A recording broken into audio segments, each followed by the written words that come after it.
So, Mr. Ambassador, returning to the details of French and other European assistance to Ukraine, after President Zelensky visited Paris, he went on to Germany to see Prime Minister Schultz and made a similar bilateral agreement with Germany. Zelensky spoke of those two agreements, I'm quoting him here, as a new security architecture for Ukraine and new opportunities.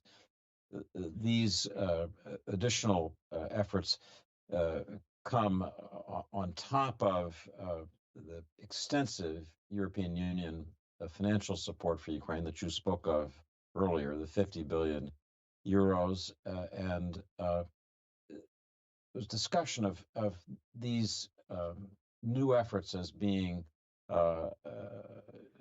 in effect, so long as Ukraine is not part of NATO.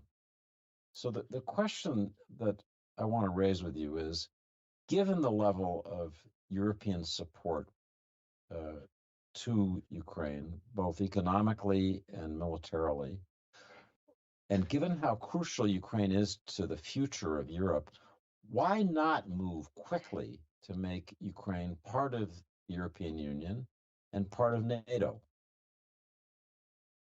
Well, first of all, when I spoke about the 50 billion euros, it was a new package, but the total that we have been spending already before the 50 billion is 100 billions.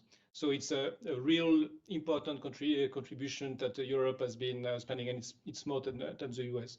On the question of enlargement to NATO and to the EU, on the EU, we have taken the decision to start the negotiation, and I think it was a very clear and positive message that we stand by Ukraine and we don't see another future for Ukraine that be part of the European family, that the European Union family.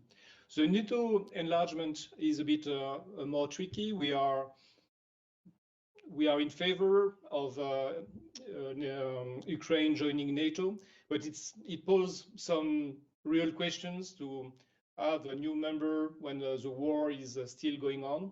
And also it's a kind of a question about the message that we send. Russians have been very good at selling to the so-called global south that the expansion of NATO was a real reason of the war, and in fact Russia was having a defensive war. So somehow we will be fueling that narrative if we were going in that direction.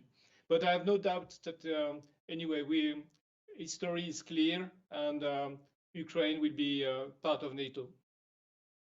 So I just want to underline that however long it takes, as you look at this, as your government in Paris looks at this, Ukraine will someday be a member of the European Union and will someday be a member of NATO. Is that a fair statement? Certainly, the world has changed 2 years ago.